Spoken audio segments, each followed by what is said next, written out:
Hey everybody, welcome back if you're naughty but a goodie. Welcome if you're new.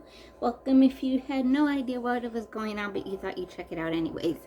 I welcome everybody. I welcome all your comments. I welcome all your good thoughts, your prayers, your everything. Hold on guys, let me get comfortable in my chair. I'm going to do chapter 2 of our Frankenstein book. Whew, that took it out of me.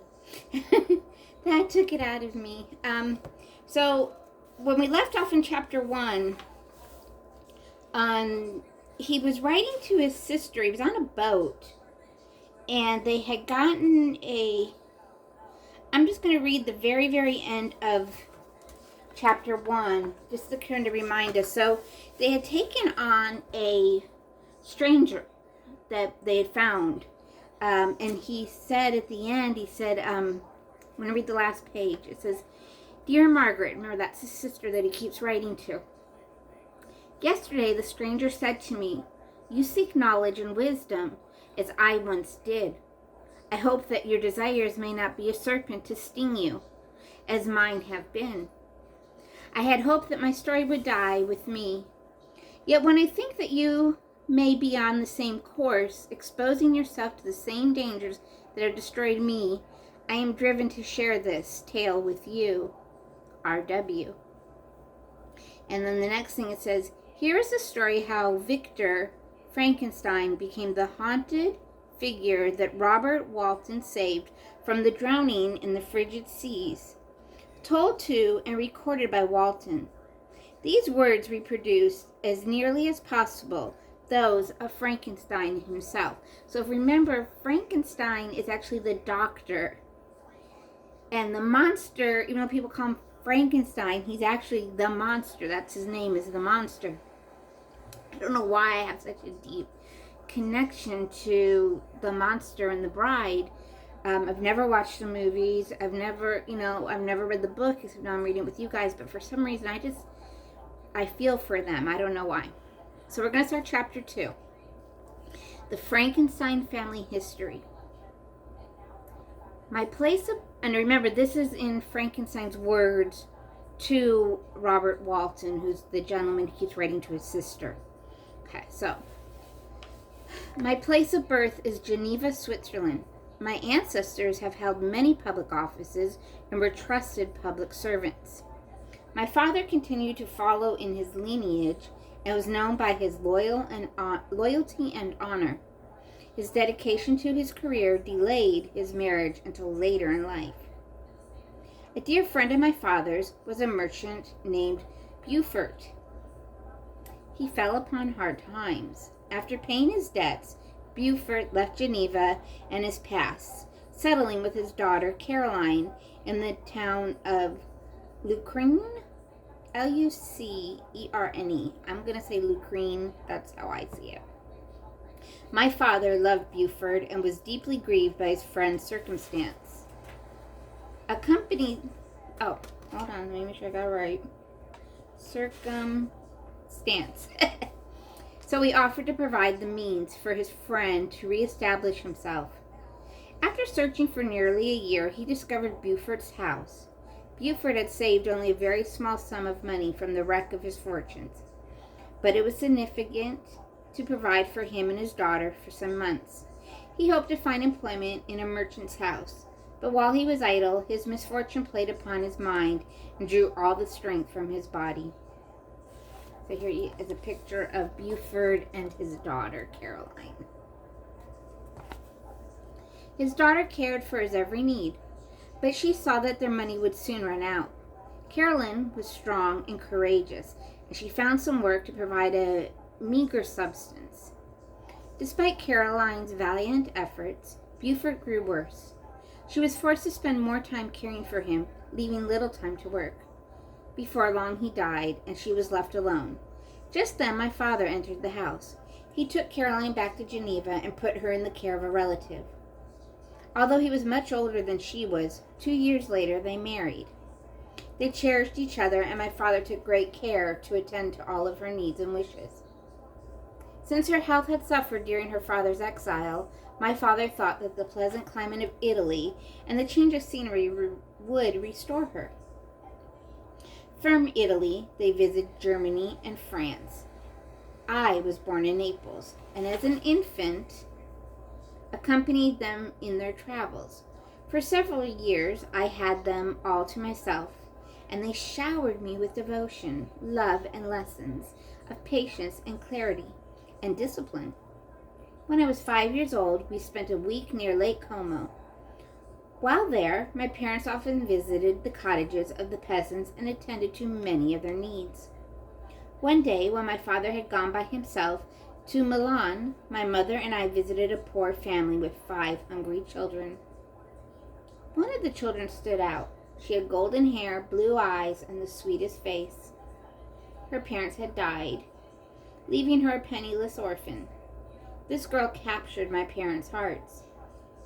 With the peasant family's blessings, they adopted the girl. This lovely child, named Elizabeth Lavenzia, became my constant childhood companion. And we're going to go ahead, guys. That was chapter 2, not very much.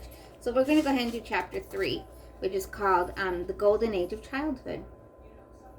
Elizabeth and I were not quite a year apart in age, but our personalities and desires were very different. She was calm and patient. I was eager and impatient. While I immersed myself in the world of science, Elizabeth was drawn to the beauties of nature and poetry. She delighted in the things themselves, and I wanted to pick them apart and understand how they worked. When I turned 7, my mother had another child, and later another. These were Ernest and William. At that time, my parents chose to stay close to Switzerland, their native country, and stop their wanderings through Europe. You can see the children playing.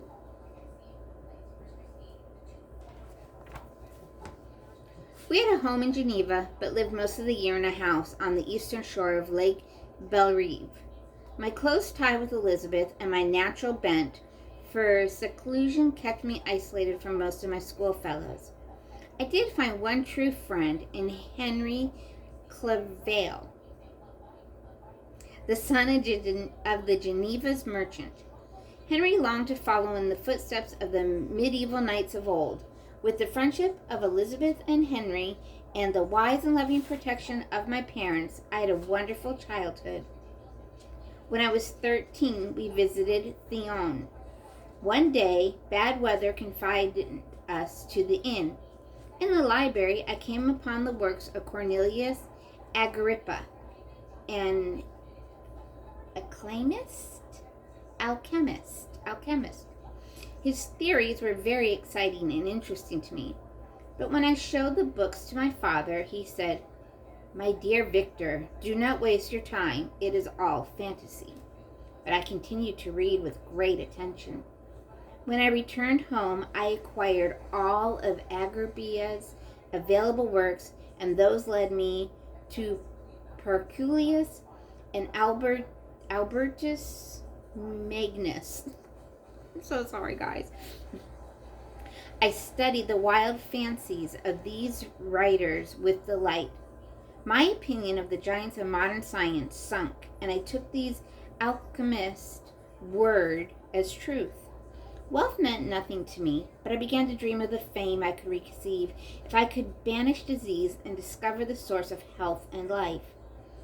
The ancient philosophers promised that death was not the inevitable end of life, and that those who had died could be raised again. I'm just going to kind of show you the picture of Victor. When I was about 15, we witnessed a most violent and terrible thunderstorm while at our house in Bellerive. I watched as it advanced from behind the mountains. As I stood at the doorway, I saw a stream of fire pierce an old oak, which stood about 20 yards from our house. When the dazzling lights vanished, the oak had disappeared, and nothing remained but a blasted stump. When we went the next morning for a closer look, we found the tree had shattered in a remarkable manner. It was not splintered by the shock, but entirely reduced to thin ribbons of wood. It was our luck to have with us a man of great learning in the field of natural philosophy. He began to enthusiastically discuss his theory of electricity. He believed that shocks of electricity could actually bring an inanimate thing to life. What he said cast all thoughts of Cornelius Agrippa out of my mind. I turned my attention to mathematics and the modern sciences. I believe that had I continued in this direction, the course of my life would have been much different. I would have been saved from the horrors of subsequent years, but this was not to be. I'm going to leave you there with Victor Frankenstein. So guys, I hope that you are following me along with these. I plan, like I said, I'm doing Frankenstein right now. I've got the Legend of Sleepy Hollow, and I'm doing them in the kids' adapted versions because, let's be honest, these books, I mean, Shelley, she wrote we learned a little bit about her before we even started reading the story. So, but I mean, like I said, let's be honest, these books, as the adult versions, they are long, and especially Frankenstein, I've looked at it before. I would love to have a nice copy of it. Again, I don't know why I'm drawn to the monster and to the bride, but something about them just kind of, maybe it's the way modern movies or society or whatever has glamorized them. I don't know, but something draws me to them. So yes, so like I said, right now we're starting with Frankenstein. We'll go to Sleepy Hollow. Hopefully that'll take us through spooky season and Halloween. If not, I'm looking on the back here. There's the Adventures of Sherlock Holmes, the Adventures of Robin Hood. I would just love to read all of these. The Little Princess, Little Women. And you guys know I've been wanting to do Little Women forever. But again, that's another one I started reading and I just couldn't, so I'm doing the adapted kids version. Anyways, I hope you're all well. I hope you've been drinking your water. We had a horrible rainstorm yesterday that came through, and my sunflowers have just, like, gone. My zucchini isn't going anywhere. Tomatoes are finally doing something. Corn, oh my goodness, the corn is just coming up like crazy, and I'm just so excited. And I got those potatoes. I'm about to plant some more potatoes for the fall. I've pickled some cucumbers, and everyone just loves my pickles, so that's great. I'm just so excited.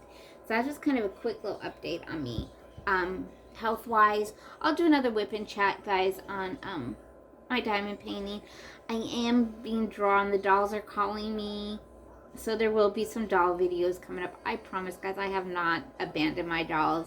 I've just had, it's just so hot in the doll room in the summer, and I really, like I said, they're calling me, and there's so much I want to do down with my dolls.